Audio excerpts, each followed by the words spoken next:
Como dice el lugar común, las elecciones primarias fueron un baño de realidad. Y rompieron cierto paradigma que dominaba la política argentina en los últimos años. Un paradigma, si se quiere, ultra posmoderno, en el cual no había nada fuera del texto.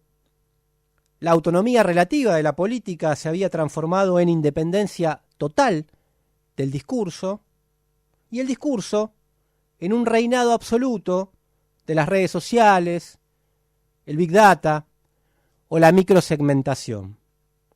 De eso vamos a hablar hoy con el invitado de nuestro programa. La pregunta que se impone después de esto sería: ¿qué es lo que irrumpió masiva e inesperadamente y que tomó por sorpresa a la mayoría de eso que llaman el Círculo Rojo, que construyó su propio relato, pero además se lo creyó? Bueno, en primer lugar se manifestó un potente voto castigo y en cierta medida un voto bronca. Se expresó en el respaldo considerable y masivo al peronismo unificado en el Frente de Todos, porque evidentemente anidaba en las grandes mayorías un rechazo al ajuste permanente que aplicaba Mauricio Macri y Cambiemos, al desprecio clasista con el que hablaban del pueblo, un rechazo a la subordinación al Fondo Monetario, del país al Fondo Monetario, y un cuestionamiento a la gestión gubernamental que deterioró marcadamente todos los indicadores sociales. Esto dejó en evidencia otra cuestión. Si el gobierno llegó hasta donde llegó, y no hablo en términos institucionales, sino de su programa económico, no fue porque lo quería la gente o la mayoría de la sociedad, sino porque lo dejaron. Y en algunos casos lo acompañaron los que le dieron gobernabilidad y sostén. Entre ellos, muchos que hoy tienen encendidos discursos opositores y están en la primera línea del Frente de Todos, por ejemplo, como Sergio Massa, que se postula para presidir la Cámara de Diputados, nada menos, o, bueno, los gobernadores aliados de Macri desde la hora cero. Digo esto porque muchas veces, cuando se reclamaba contra la complicidad o contra cierta quietud de los dirigentes sindicales o de los movimientos sociales, algunos se justificaban asegurando que, bueno, es lo que eligió la gente, que la ciudadanía lo quería o cosas así. Y la verdad es que la fortaleza política de Macri no venía del respaldo popular, como se evidenció, sino de los aparatos que lo sostenían.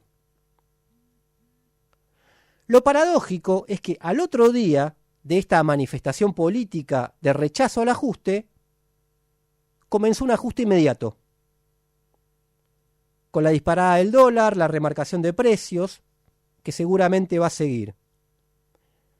Votaron los mercados, como dice ese otro lugar común que está demasiado naturalizado en el discurso público.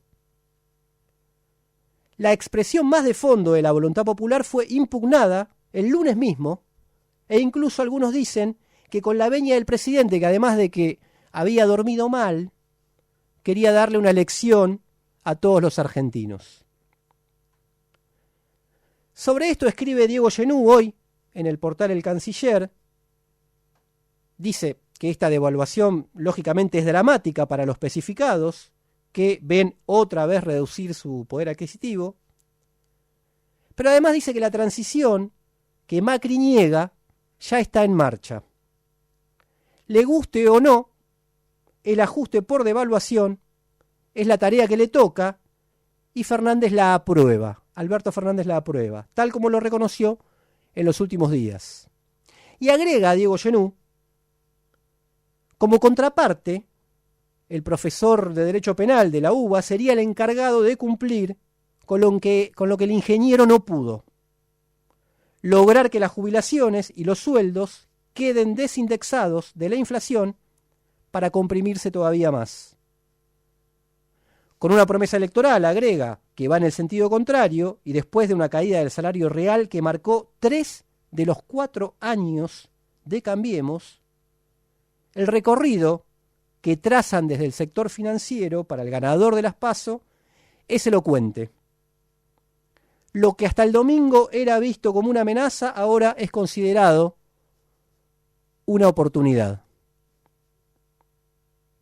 Esto ya lo había dicho el consultor Guillermo Calvo, lo citamos en este espacio, que Macri estaba como muy quemado y bueno, se necesitaba alguien que pueda hacer un ajuste con apoyo popular.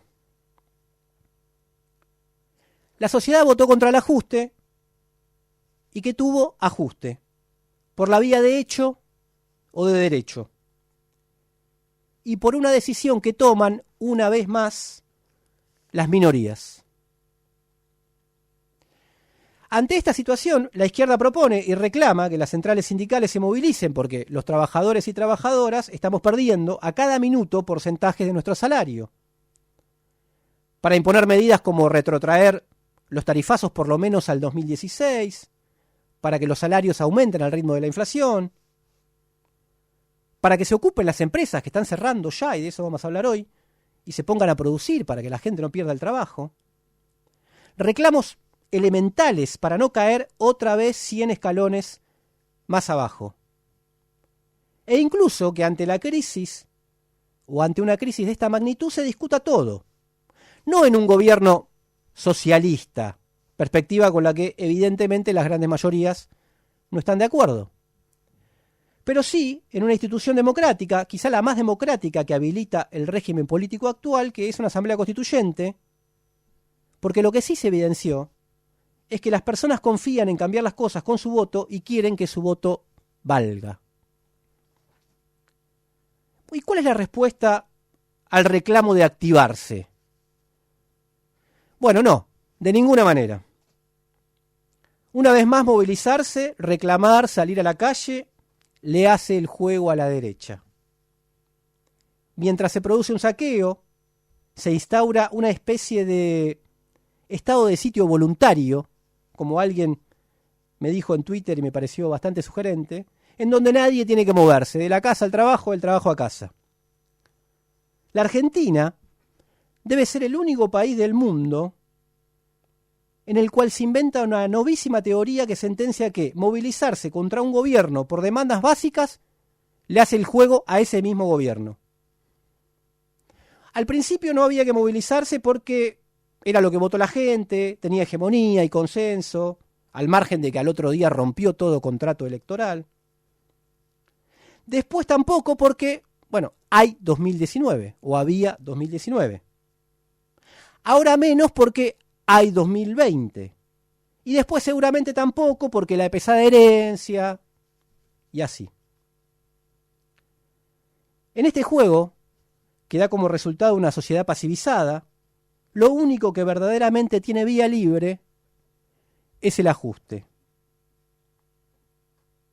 O se rompe ese círculo perverso, o, más allá de las aspiraciones que expresó masivamente la población, al final, Macri ya fue.